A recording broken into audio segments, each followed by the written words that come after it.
Welcome, everybody, to the Family Biz Show. I am your host, Michael Palumbos from Family Wealth and Legacy in Rochester, New York. Welcome, and thanks for joining us today. We have a great show for you today. We're talking about recycling and reinventing in the family business, and we are blessed to be joined by the Shine family, Brian, Adam, and Richard. And welcome, gentlemen. Thank you. Thank you, Michael. Yeah, thanks for having us. One of the things that I wanted to, just start off with is we typically do like just a quick overview of how you entered the family business. What was your route to getting into the family business? Joining a family business isn't for everybody. For those of us that do find joy in working together and spending the time, in battle and business together. I think it's a pretty special thing. And so I just, if we want to go around the horn, Richard, I'll start with you. What did you do before the family business, or did you immediately jump into the family business right from the get-go, and kind of give us a little bit about that? Actually, I did not. I had no desire whatsoever to join the family business. The family business at that time consisted of about 3 employees with a 15-year-old truck driving around Western New York, within 10 miles of Western New York, picking up scrap metal, primarily from industrial plants, but it was not something I had any interest in. So in college, I went through the ROTC program, got commissioned as second lieutenant in the Air Force, went to pilot training for a year, then spent the next 5 years flying airplanes around the world, including my final tour, which was 1 year in Vietnam. So my plan was to be an airline pilot. Seemed like a natural thing for me. The problem, though, was that I had a commitment to the Air Force of 6 years. I could not get out before my 6 years were up. By the time that happened, they had hired so many guys ahead of me that I knew that the airlines are all based on seniority. It has nothing to do with your ability. When the guy in front of you either dies or moves up, you move up 1 seat. So, and I've been flying 4-engine jets around the world, cargo airplanes. Didn't really want to be a flight engineer, which I might have been able to do. And I didn't work much for my family as a kid. There really wasn't much for a young person to do back then. But I went down because I started to fill out airline applications. I could see what was going on. I went down and I saw all these jet engine parts laying around. Back in those days, they had an account. It was Curtiss Wright in Buffalo. They're long gone, but they were building jet parts under contract to Pratt & Whitney. So I got excited when I saw all these jet engine parts, and the rest is history. I've been here over 50 years. Oh, neat. Sometimes it's just that little thread of connection that brings us together, right? Sure, exactly. Right. And it's been a good ride. I mean, there were days when I'd drive by the airport on my way to work when things maybe weren't going so good at work or the company, when I think, boy, sure be a whole lot easier, to be an airline pilot than to be running your own scrap recycling company. You'd have a heck of a lot less problems. But it's worked out great. And in the long run, I'm very happy. Great. Thank you. Brian. Yeah, so my story is more that I did grow up working in the family business. I started at age 15. And the nice thing for me is that, and I don't know if we're supposed to say 15-year-olds were working, but that was a long time ago. So it's probably okay. Any case, it was nice for me. We are 106 years in business. I'm 4th generation, as is Adam. We started, my great-grandfather started the business. When I started working in the summer of 15 years of age, I immediately loved the business. I loved everything about it. I loved the fact that we were preparing materials to go on to be melted. I loved the sortation. The people is what I really loved. And the nice thing for me is I never once felt a minute of pressure to come into the family business. And in fact, my dad was very, you go do what makes you happy. And this is what made me happy. So all through high school, all through college, I worked every summer, every break, and continued to enjoy the business. I saw from a very early age that there's no shortage of challenges, but also opportunities. And so I graduated college on a Saturday and literally started working on Monday in the business. So I was hooked. Nice. Thank you. Adam. Yeah, so I'm sort of like my father in the respects that I never planned on getting into the family business. It was not something that really ever crossed my mind. Obviously, growing up, I knew what the family did. I was interested in it. And I remember times my dad coming home and being very stressed out and saying, things weren't going great at the office. And then other times they would go great. And, that was all back when I think copper was 80 cents a pound or less. Now we're seeing copper much, much higher. But for me, my path was I graduated college. I ended up getting a job with a software company locally here in Buffalo. And, I started out with them and sort of rolled up my sleeves and did pretty well and carved out a pretty successful career in software. I really enjoyed what I was doing. And ultimately, the company changed hands and the new owner really, in a lot of ways, both the new owner and the vice president of the company were great mentors to me and brought me along. And ultimately, I got offered a sales manager position, but it was incumbent upon me moving to Allentown, PA, if I wanted the position. At the time, I was in a pretty serious relationship. I don't believe I was engaged at that point, but my dad sort of said to me, hey, I'm not going to be in the business forever. Turns out that he will be, but I'm not going to be in the business forever. How do you feel about, joining your brother in the business? And I really thought to myself, wow, not something I'd considered. It kind of came out of left field, and I gave it some consideration, and I thought, this is really the best opportunity to try to, make something, work for yourself and try to really be proud and prideful in what you do. And really, at the end of the day, you have the ultimate ability to sort of create your path and make things happen. So I joined the business. And one of the first things that I did when I joined the business was got involved in a joint venture that we had with a company called Sun King in Rochester, New York. And I don't, sort of like one of the first things my dad did when he came into the business was he saw airplane scrap. And that was he realized that was kind of his hook. Well, likewise, I saw electronic scrap and sort of found that enjoyable because I had come from the software world. So that was one of the first things I did was I got more involved in a joint venture that we had with an electronics recycling company. And now it's been, I think 12 going on 13 years. So it's been great. Beautiful. Appreciate it, Kit. Yeah. One of the things that in when we spoke before is just the history of the company.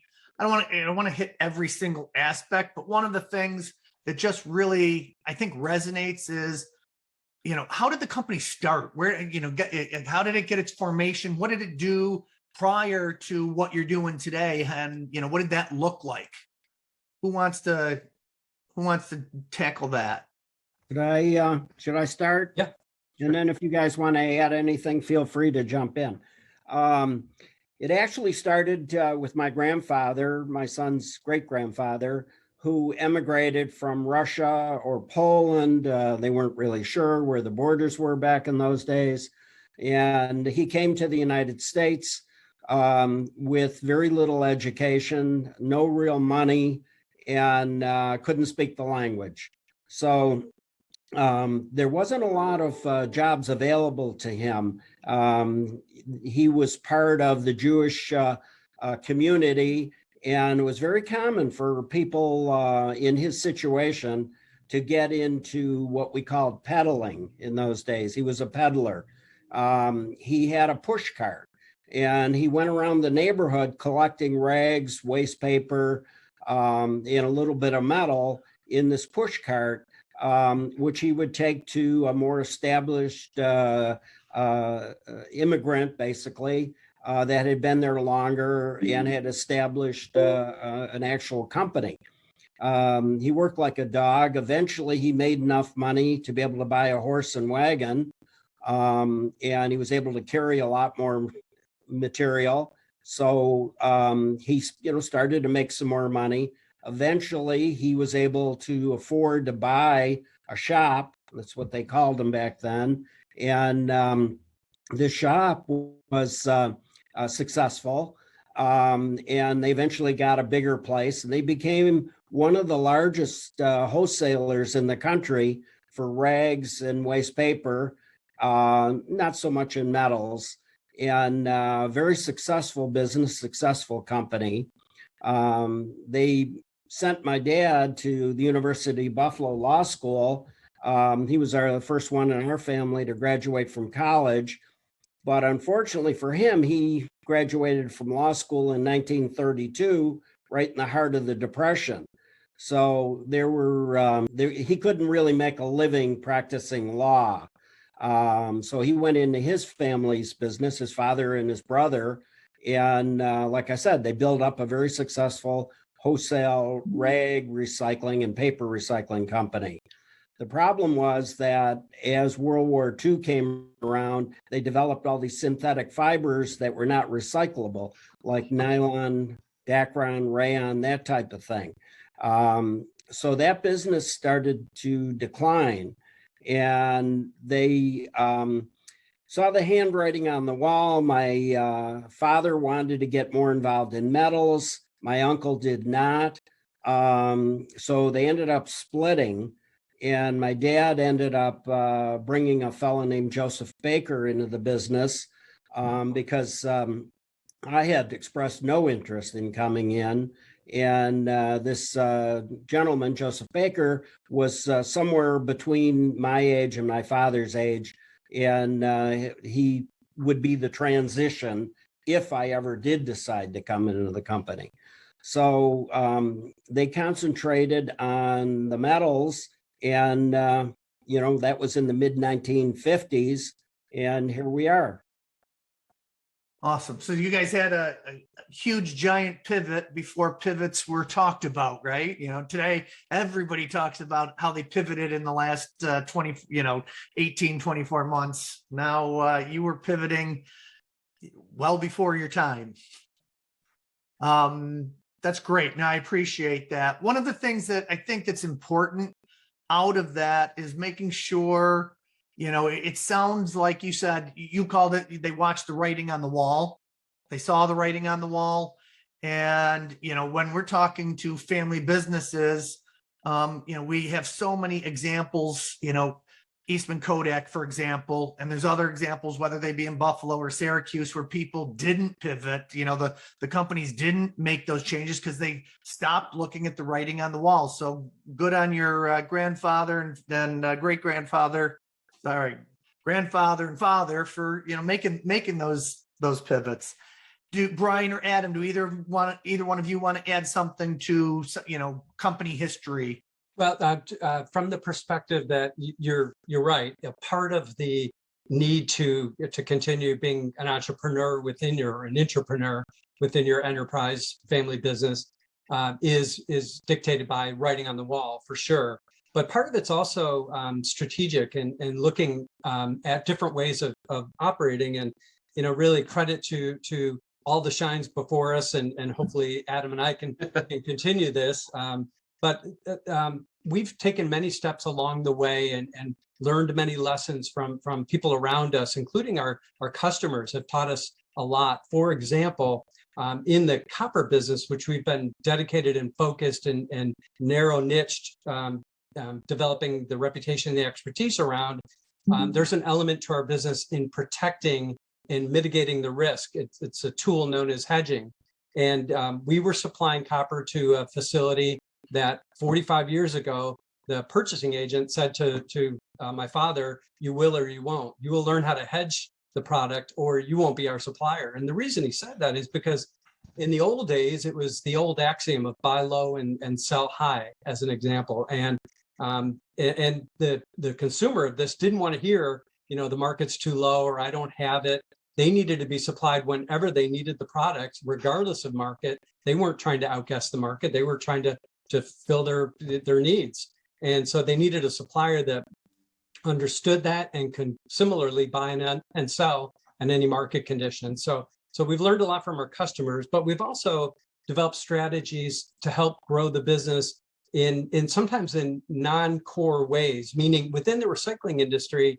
But for example, we partnered and have now a 26-year partnership with somebody that back in those days was a competitor.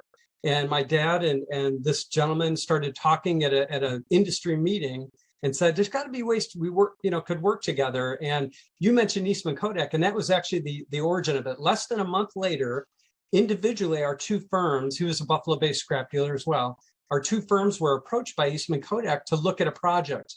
And when we walked out of that meeting, we realized it was a huge opportunity, but some of the materials were beyond our skill set and our focus. And by joining forces, we were able to end up prevailing and operated on site a recycling facility for Eastman Kodak for 11 years. That partnership still exists today. We leveraged the Eastman Kodak experience to Xerox, both in Webster, New York, and then out in California, we were recycling copy machines that came off lease for 7 years. So it really, and now the electronics firm that Adam is an officer in, we've actually had a 10-year strategic management consulting agreement with, and we've leveraged that to other strategic consulting agreements. And so that's outside of our core activity, meaning Manitoba's, but realizing that, again, having half the pie is better than all of zero. So we've had a couple different joint venture activities, including one that my son is now running. So he represents fifth generation. He's based in Denver, Colorado, but we have an 11-year partnership with a Canadian partner, and we got involved in recycling meters scrap as they put in new smart meters, municipalities, contractors, utilities around the US, and they take out the old meter, and these can be electric, gas, or water. We do that work in Manitoba's St. Louis plant. So we've had an 11-year partnership with this Canadian partner.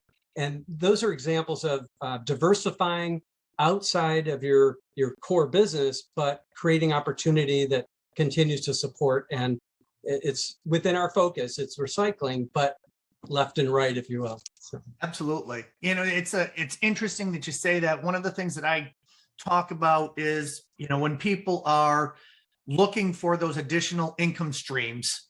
And I do think that it's important that, as you're going through, especially in a family business, because we don't, family businesses typically last longer than non-family owned businesses for exactly the reasons that, the three of you have talked about. It just, opportunities came up. There was, there's a camaraderie, within the family and a desire to want to do well for, with the family. But what I teach is, if you grab your thumb and say, that's, these are our core disciplines, our core business, and this is what we do. If you continue walking down your fingers, your index and then your middle finger, you don't want to get too far away from your core. And that's exactly what you guys have been doing, is taking those core processes and the core things that you've learned through the years and said, how can I apply them in other industries, but really smartly. I love what you're talking about, in that we make these strategic partnerships where it's like, we know X, Y, and Z, they know, A, B, and C. Let's put that together and do something better. Yeah, I was just going to say these are and then I'll turn it over to Adam, but these are all built on mutual respect. Obviously focused on your values, but it's also understanding what, like you said, what your strengths and weaknesses are, and complementing. We have partners, and fortunately in both cases with these two JV companies that bring something to the table, as do we. And so both partners are really valued and well respected, and it works. And that's been a good thing for us. So, Adam. Yeah, I was just going to add to that. Brian did a good job of setting the table because I was going to talk a little bit about the joint ventures as well. But one of the things, Michael, I think that we've done strategically is we haven't veered too far from our core, as you just pointed out, which is recycling. At the end of the day, that's what we know. That's what we're competent in. It's not like we are out selling, soft serve ice cream, as an example. All of our activities are centered around recycling. So it's something we know, we're comfortable with, we've been doing for a long time. We know end markets, we know the type of materials that are generated from the various streams, and we have places to sell those materials. So while we have spread our wings, we've done so under the guise of what our core business is, which is recycling at the end of the day. Yeah, core competencies, we like to talk about them as, somebody mentioned values, that your family, the Shine family, has a set of values of people, how you do things and whatnot. Do you mind, are those values written down? Do you guys talk about, what are our core values as a family business? Maybe I'll jump in for a second, then maybe my dad might have something to add to this. But I don't think we've done a great job in formally committing to paper our values, but it is well talked about within our firm, for sure, within the family.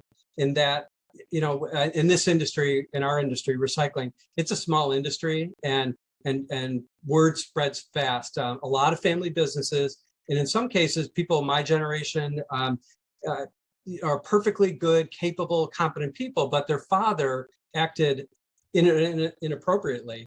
And unfortunately, it's very difficult to overcome. So we operate from the perspective that, it takes 105 years to build a reputation and 10 minutes to ruin it. And it's not to say that we've had successful relationships with everybody we've ever encountered. We certainly have differences, but the fellow that my father mentioned before, Joe Baker, who had a 50-year career with our business, used to say, you walk your side of the street and I'll walk mine if you can't agree.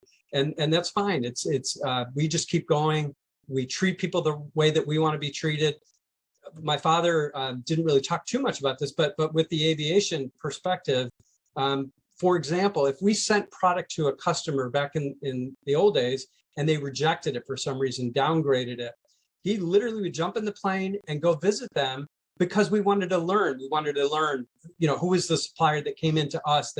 And in some cases, he would get to the consumer and they'd say, "Oh, sorry, we already melted it," which is no credibility whatsoever. And those people you don't do business with for long. And so we buy product that requires us to sort and report back to the supplier. For example, insulated copper wire that we buy from the construction industry throughout North America. And as that material comes into us, we process it to remove the coating and get to the copper. Well, there is hundreds literally of chopping operations or stripping operations or people that could process it along the way, but they come to us all over the US and Canada because we have the reputation. And so we truly value that and understand the importance and significance, and we are not about to turn away from those values. So we haven't committed it to paper, formalized it, but we live it every day. Dad?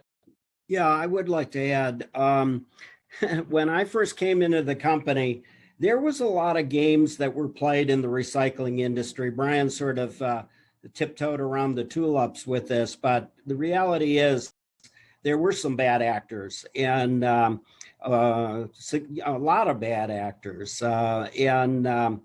My partner, Joe Baker, my father and I only really worked together for a couple of years. He was pretty anxious to retire, and he was quite a bit older than Joe Baker. So we didn't really work together that much. But Joe Baker used to, he and my dad had worked together for quite some time. And he always told stories about my father. For one thing, he was chairman of the ethics committee of the Erie County Bar Association. Well, I used to joke that it's pretty easy being an ethical lawyer if you're a non-practicing lawyer, but it does show my father's character. And Joe Baker used to also say that if my father owed you $341.15, you were going to get the 15 cents because he always wanted to pay you exactly what he owed you and expected the same thing in return. And we were taught early on, which Brian did mention, that your reputation is everything. And it's taken over 100 years for Manitoba Corporation to develop the reputation in the industry that we have. Although we got a big boost when Brian became chairman of our national association, because he got to know everybody in the industry. And but we always had a good reputation, and it only got better and enhanced with Brian's activities in Israel. So yes, core values are extremely important, and we do live them every day. We practice the golden rule. We treat our customers like we want to be treated, and that was sort of refreshing in our industry back in the early days of my career. Gotcha. Thank you. That's awesome. I'm a big believer in core purpose and core values. For this reason, what we've learned through studying other companies, and not just us, but other professionals that have studied companies, is that when you're able to connect the core purpose and the core values for the employees, it helps them to have something other than just coming in for a paycheck. And, we forget, you're in the recycling business, but the good that you're doing for the planet in recycling all of those things, the goods that you're doing for all of these companies, and the jobs that you create that trickle down through all the work that you do, there's a lot of really good things that are happening inside of there. I just wanted to jump in if I could and say, I really appreciate you saying that, because you're exactly right, especially in today's employment environment where it's so difficult to attract and retain employees. One of the advantages that we have is it's purpose driven, and it truly is in terms of the important work. And with the report that came out earlier this week in terms of climate control and damage that's been done, and scrap is really an important part of the solution. And it's starting to get much more recognition. I remember when I first started with my dad in business, we were the junkyard, and don't let your women and children walk, past the front gate. And it was awful. And it was, really, you felt incriminated, even though what we were doing, we knew that it was an important role. But as time has gone by, it's raised in significance. And I think evidence of that is through the pandemic, the early days of COVID. The trade association that we are members of was instrumental in having us declared as an essential industry. And so the politicians understood the importance of, and it was very broad based. It was all recyclers, but they understood that we had to keep the products moving. And it's a feedstock. What we do is create a feedstock to the manufacturing process. So it's really important. And I just came from a safety meeting with all of our employees, and you're right, that's an opportunity. And that's what we discussed today, was how far the industry has come. And it used to be when my dad and I first began, when I first began my journey, it was visual. It was a visual inspection of the product quality. And then it moved to more with Adam's age coming in, something called a niton analyzer. So it was a significant investment in equipment to be able to shoot using RF technology, the materials to determine the content. And now that's not good enough. We just recently made a major investment in lab equipment for the first time ever, so that we could analyze in order to perform for our customers. We're ISO certified, the International Standards Organization, and it's a critical certification for us that allows us to continue with existing clients and also to garner new clients. And it's a complex standard, especially when you consider that scrap materials are the input. And we feel really fortunate that our crew, our staff, our team of Manitoba folks understand and appreciate the mission. And so thank you for mentioning that. Great. Adam, would you mind jumping in and talking your joint venture a little bit? I don't think sometimes people realize the importance of why recycling all that, the electrical components and the jump on that. Yeah, I know you know what I'm thinking. I do, and I'm happy to talk about it. So, one of the things, my father and brother alluded to, some of the nonsense that went on in the metals recycling business back in the day. And one of the reasons I think I'm drawn to electronics is because you don't have those stories. It's a much more immature industry. It hasn't been around nearly as long. So you don't have some of those stories, and you generally don't have some of the players that are involved in the metals recycling business. It's a little bit of a younger man's game, I would say. So I've been drawn to that, and yes, there is a major issue with regard to education of individuals like yourself, Michael, who don't know what to do with this material. So when I'm talking about electronics, of course, I'm talking about computers and laptops and printers and cell phones and all of those things. But really, it's a lot more than that. If you look around your office and you think about anything that you plug in, or more so nowadays, anything that is wireless, whether it's an MP3 player, or whether it's light up sneakers is something that we see, right? Because they've got a battery and a circuit board in them. All of those things are electronics, and the proliferation of electronics is happening so fast, and people are upgrading their materials and equipment so quickly. I mean, I tell this story often, but I remember growing up, we had one family computer that everybody shared. I would write my school papers on it, and my dad would check his email on there, probably AOL. I remember vividly it being dial up, and, it was slow. And, now fast forward, I've got a cell phone, I've got a tablet. Actually, I've got a few tablets because I have kids. I've got a laptop. I've got a desktop here. I've got a desktop at home. I've got a printer at home. I've got, all sorts of different devices, old DVD players and whatnot. So technology is evolving so fast. And the problem is we need the education of what to do with this stuff to catch up. So our business, Sun King, that is our joint venture, or consulting contract, really focuses on trying to grow that business, and it is growing inherently. It's based really on two types of streams, B2B and B2C. So on the B2B side, I think generally people are savvy enough to know what to do with the material. But on the consumer side, even myself included, I've got material that I use at home, or equipment rather, that I use at home, that I'll use until it dies, because I don't want to spend unnecessary money on the latest, greatest stuff. It'll die, and then I'll put it in my basement for 10 years until my wife says, hey, time to get rid of it.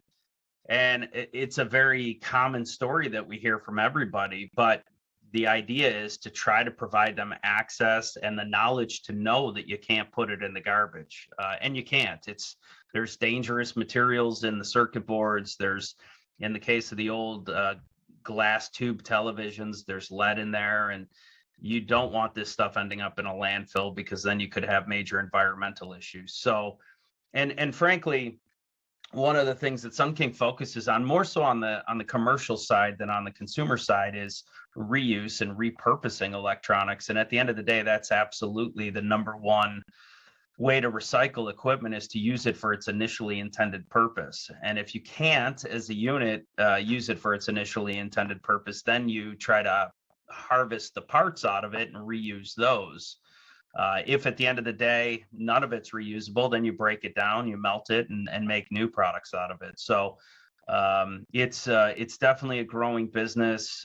Sun King's been around now 21 years, and we've really seen tremendous growth in the past 3 to 5 years. We're very happy with the trajectory, but like you said, certainly we need to get the message out more than we have.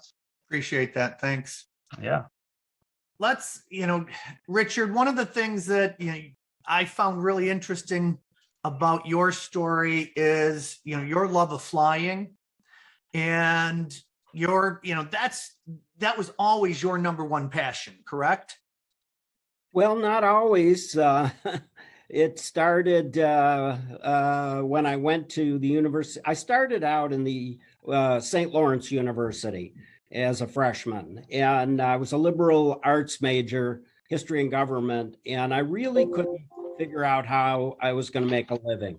But one of the things I did at St. Lawrence was I joined the ROTC program, which was completely voluntary and a well-respected program. It was Army ROTC.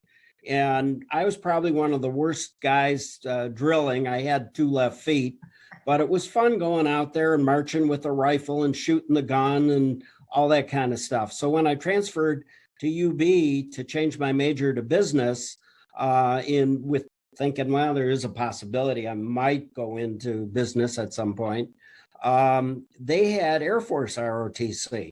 And what I didn't know as a junior in college was how ill-respected the ROTC program was at UB. The reason being that freshmen and sophomores were forced into it and they hated it. And but I was told that I would get paid 90 cents a day if I joined it. So I thought, what the heck? That's $27 a month. And back then in the early 60s, it was pretty significant money. So I basically did it for the money. And then, as I previously stated, I really didn't have that much desire to go into my father's business. So I thought, well, I'm going to go into the Air Force. If I go into the Air Force, I really should learn how to fly. And I passed all the required physicals and the testing, the psychological testing, all the stuff they did. And, they eventually shipped me off to pilot training. But when I got off active duty, I wanted to continue to fly. And I joined the reserves at Niagara Falls. So I was able to do that. But I also bought a half interest in a little tiny single engine airplane because I thought, it'd be fun to be able to fly what we call general aviation. I had only really flown military type airplanes. So after I bought a half interest in this airplane, I found out how expensive those things were. They really are toys to some extent. And I started scheming about ways that we could use that device in business so the company would kind of help me pay for it. And my father really didn't like airplanes, but he said, okay, as long as you want to do that, but I'm not going with you. And our partner at the time, this Joseph Baker, was all for it. He said, that's really great. So we took our very first trip up to Messina, New York, and it's a company we still do business with today. It's an Alcoa plant. And we gradually started getting out of Buffalo. I think I had previously mentioned when I joined the business, we had a radius of about 10 miles at the most. And we just didn't venture out of the local area. We had no competitive ability to do so. But once we got into an airplane, we could be gone for short times. We go out for a day, make 3 or 4 sales calls in 2 or 3 different cities. Sometimes we would even stop and have dinner with a potential customer on the way home. And we were only out of the office for a day, and we could still mind the store.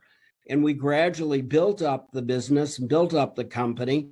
If you knock on enough doors, you're going to get some business. Eventually, somebody says yes. And my job was to sort of figure out how we could do something with a potential customer or supplier. Joe Baker's job was to find the guy to knock on his door. So we were a good team, and we went through lots of different airplanes and branched farther and farther, and enough of those doors said yes to us. And that really helped our company grow. I attribute my aviation ability more than my business ability. My UB business education was good, but business is really common sense. Most anybody, I think, could do a good job in business just by treating people fairly and doing the right thing for people. So that's where we are today. Great. Yeah, I love how you took your passion and brought it into the business to grow the business that way. That's phenomenal. I think, a lot of times people forget, that when we're in a family business, we should be talking about to each family member to say, what are your passions? And to see if there's any intersection between that passion potentially and, and what you're doing, to see if you can't capitalize on that. I'd also even take it a step further and be, talking to employees, especially your key leadership employees, to say, what are your passions outside of work, and what else, drives you? Because when you can connect that passion with the job, that's a win-win for everybody. How many employees does Manitoba have today? We have approximately 60 between Lancaster, which has 50, and St. Louis, another 10 to 12. Great. And then within the joint ventures, there's probably a ton of employees that way that you touch that way as well. Well, there is, but we actually take advantage of existing infrastructure in cases. So we're actually, for example, in the meter recycling business, we're doing most of that work in our St. Louis plant. It's central to the country, and it works well both from a inbound and outbound perspective. And so we're actually leveraging Manitoba's existing facility and charging the joint venture. So it's working well for all parties. Great. What did I want to talk about? I had a question on the tip of my tongue a second ago. I know exactly what I want to talk about. I want to talk about, through the years, we all struggle. Things happen. Would you mind sharing, a story that could have tripped you up? What did you learn from it? How did you manage through the struggle? I think we learn more from our mistakes and more from our struggles than we do from the successes that we have. So who wants to you want to go for that one? Well, I'm a very, very conservative person. And, I hate to keep bringing in airplanes to this conversation. We're really discussing family business. But when you fly an airplane, you have to have a way out. You get into a difficult situation, you're in horrible trouble if you do not have some escape method. And that's one of the things we're taught, especially going through professional pilot training like I did with the Air Force. So I've always operated the business on a very conservative basis. And we've always tried to find a way out, and not to put all our eggs in one basket, not ever to allow ourselves to get into a situation where it could bring us down. Now, having said that, there's drawbacks. There's certainly some good things to that philosophy, but there's drawbacks. You maybe don't expand or have the success that you would have if you're too conservative, but also you live to fight another day. And I always felt like we make a good living out of this business. We provide a good living for all of our employees. And we always want to live to fight another day. So we've had our ups and downs. We've made mistakes, but normally it's the kind of thing where maybe we bought something from a customer and the customer didn't deliver because the market went against him. He sold it at a low level and the market started moving up and he wouldn't deliver it. So we don't get that metal, and that hurts us quite a bit. We have very small profit margins in the recycling world. There's lots of competition out there for metals. So we work on small margins. And if somebody doesn't deliver the metal they owe us, a truckload of copper, and the market goes up 20 cents or 30 cents, when you only make 2 or 3 cents, that's a significant loss. So we've had people like that. What happens is we turn the page and we don't do business with them anymore. And, once or twice in our career, we've gotten the bright idea that we really know the copper market and we could speculate and make some money. Although we've seen a number of people go out of business And Brian had mentioned earlier that we use a device called hedging, so that we're a buyer every single day, we're a seller every single day, and we hedge, which allows us to buy high and sell low and still make a profit. It's a complicated thing. No point in really getting into it, but we do use that tool, and we use it a lot. But every once in a while, we get a little too big for our britches, and we think we really know this copper market and which way it's going, and we've speculated. Now, never with to the extent that we could bring the company down. We just wouldn't do that. My philosophy just doesn't work that way.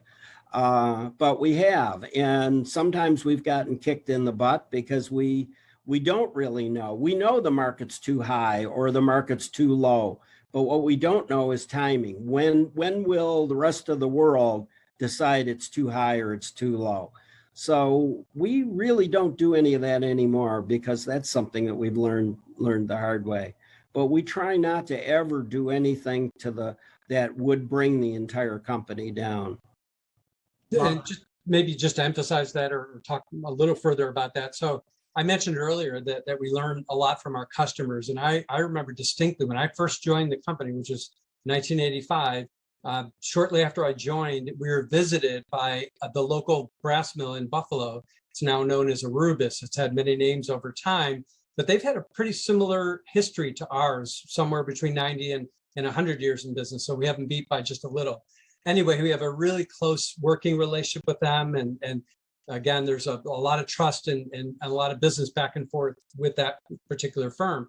Well, they approached us in 1985, asked for an appointment to come visit my dad, myself, and our partner. And they were talking about the fact that they were having rejections internally from scrap supplied by over 300 suppliers. And the rules were changing, and they were going to start grading us on everything from the metal quality to the packaging to the paperwork.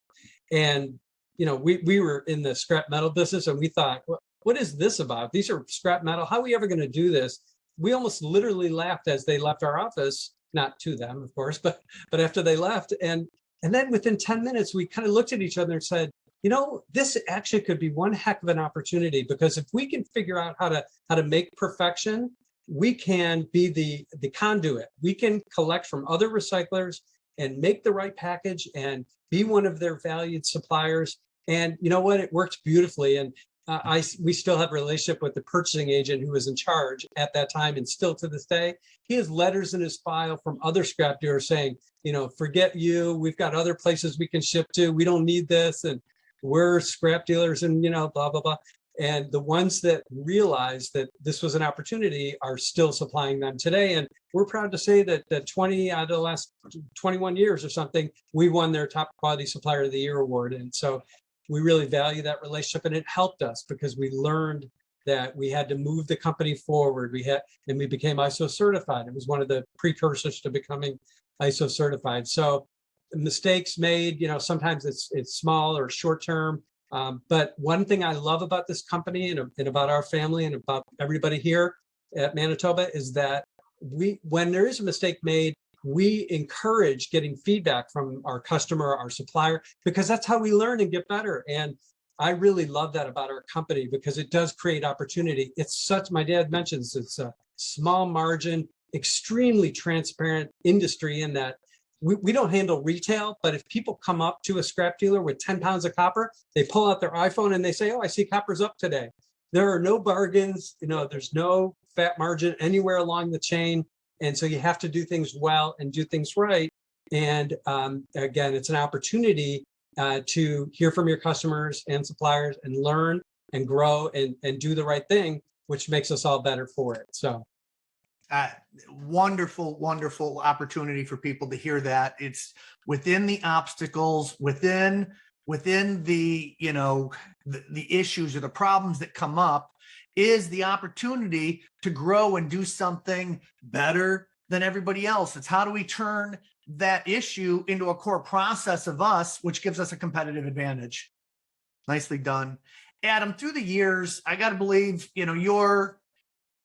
your background being the fact that you did spend a lot of time outside of the business first, what are some of the things that you were able to bring from outside of the business to the business that's been helpful for the family?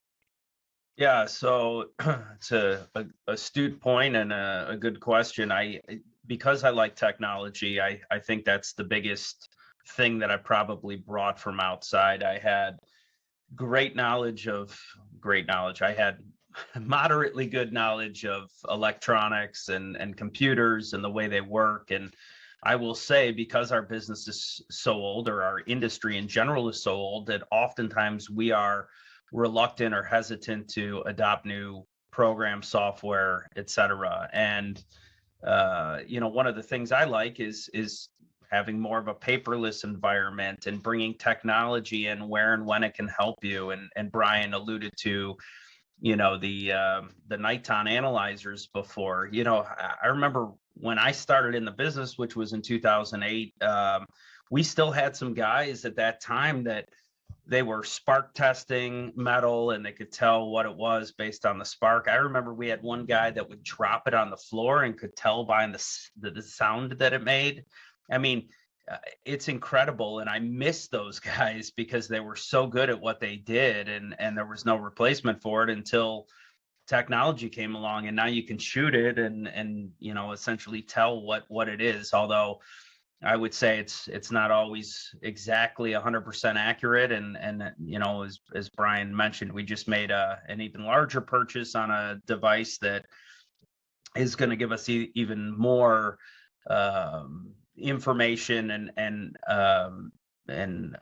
comfort level in knowing that there's not a lot of contaminants in our product, because one of the things we're known for is producing very good pure products. So I think technology has been a big one, equipment and technology, and really bringing us from, what was paper and pencil, not exactly when I got in, but it was just starting some of the electronics. We had, and still do in large part, have access-based programs, but we've added computers on the floor. We've brought in other technologies, like the Niton that we alluded to, and have done other things to try to get us up to speed and be a little bit more with the times, if you will.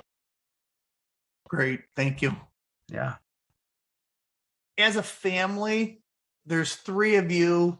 I have to believe that, you don't always agree on a path forward. What is your decision-making process when you don't agree? How do you move forward if that comes up? Does that ever happen? And how do you handle that? Yeah, so I'll jump in. I'm sure each one of us might have a different slant on this, but from my perspective, first of all, it's a amazing honor to work with my brother, my father, my son, and everybody here, but certainly the family element. I feel lucky about that.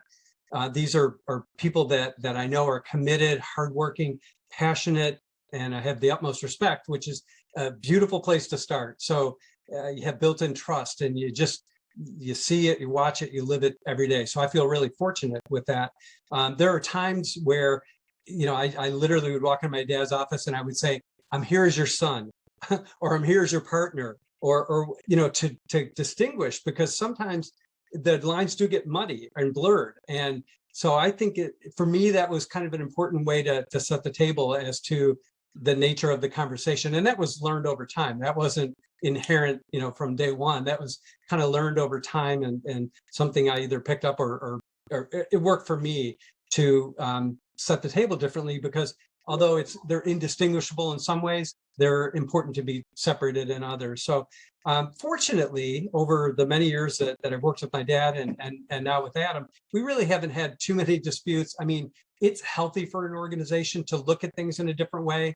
And I think we all respect that about each other. So we're hearing what the other person's saying. We're trying to step back and not just immediately react. And that's a learned technique as well, to step back, think about it. And I think I read a book recently and heard that, there's things that are right in everybody's response and reaction. So to go from 0 to 100 to say you're 100% right and somebody else is 0% right is ridiculous, of course. And so I think as you start to just hear that simple message, you start to look for what are the elements that that person is communicating that truly have value and will drive the organization forward. And at the end of the day, even if there's disputes, you know that I feel that I know that the family members that are here are committed and they want what's best for the enterprise. And as long as you start from that base, then you're good. So Right.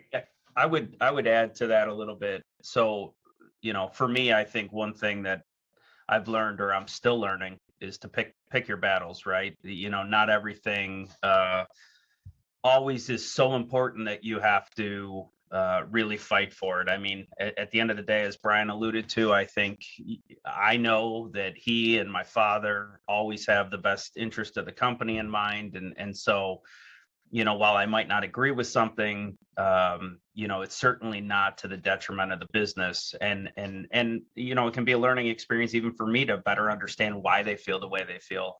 I think that, and then the other thing I think is, oftentimes if there's a discussion or an argument or a disagreement that comes up, I really think it's good to extract yourself and take 24 hours and sleep on it. And I often find that when I'm angry about something, and it's rare that I get really angry about something, but I think sometimes your first line of defense is to get defensive or think like, why, this doesn't make any sense. But I find often that if you take 24 hours and you sleep on it and you start to think about it from different angles, you can oftentimes sort of back off maybe the way you felt, or start to understand how somebody else could see it from a different light. So, I think like I said, while sometimes your initial reaction is maybe one of defensiveness or not understanding, I think oftentimes if you sit back and then talk to others in your life. I talk to my wife oftentimes and I ask her,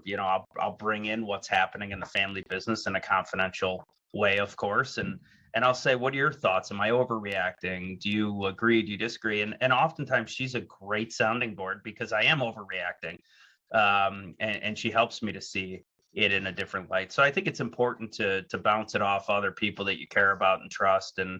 But again, I think at the end of the day, taking time to sit back and think about it. Nothing has to happen that quickly that you don't have time to sit back and think about it and make the right decision for everybody. Gentlemen, there was a lot of really packed information in there. I want to capture a couple of them, make sure people heard them. When sometimes I think, Brian, what you said, there's an old cartoon people have seen where the dad's wearing a hat that says, hey son, you're not, it's got the boss hat on. Hey son, as your boss, I need to let you know that you're not performing, so you're fired. And then in the next, scene of the cartoon, he's got the dad hat on and he, looks at his son and says, hey, heard you had a tough day at work. You want to talk about it? And Brian, that's really what you're bringing to the table when you're saying that, is that, hey, I'm approaching you as your son. I'm approaching you as a business, as a business partner, and having that distinction sometimes can just give people, set the stage for what is the appropriate response in this circumstance. I really, really appreciated you bringing that up. Adam, you brought up the point of the fact that, it is okay that we talk to our spouses. And I think that the point that I want to bring into that is that as a family business, we need to realize that even non-working members in the family business are affected by the family business, and in a positive way more often than not. But, utilizing those people as that outside, voice, counsel really helps. So this is great stuff. I really appreciate, everybody's input there. We're down to, the last couple of minutes here. One thing that I would love to know is, when you're talking about your core customers, how well do you define, who are your core customers today? Well, in the core business, Manitoba Corporation, we're copper centric. So we're producing 98% of what passes through our facility is copper.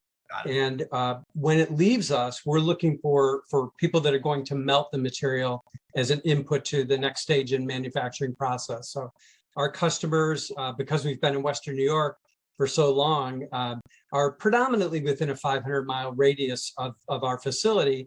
but that's not exclusively true. We do supply outside of that radius. And we do have the plant in St. Louis, which my dad and our partner Joe Baker opened in 1980, 81, and we're still operating that facility today. So over time, we've grown some influence, and we use that for warehousing, distribution, specialty packaging. As I mentioned earlier, this joint venture company and activity is supported through the St. Louis operation. So, and we are looking, as we look out into the future, to possibly expand to potentially the Southeast as well, basically to create a triangle, because we pull material from Southeast, and we also ship back material to consumers in the Southeast. So that's on our horizon at some point as things settle down and when we get past the current COVID situation and we start to see a return of regular volume to our business. So anybody that's melting materials is really a potential customer, and anybody that's producing any kind of copper scrap anywhere in North America is our potential supplier. Great. Any parting words from anybody else? I'll give Richard, if you had one piece of advice or one thing that you would be saying to another family business, what would you leave them with? Sorry, I forgot I had muted it. I don't know.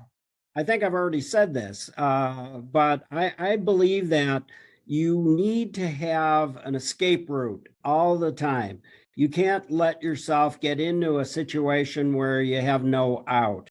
And when you're looking at doing something, an expansion, or you're looking at a new piece of equipment or something, you need to make sure that you have the ability to operate that, to pay for it, that it's not going to create a situation that you can't afford to take a salary because you're so busy paying for this debt you owe. So I would say that I believe is the way to operate the business. And that's kind of the philosophy that I've used throughout the years. But these two guys are very capable, and I think the company will be in great hands. I'm still here on a day-to-day basis.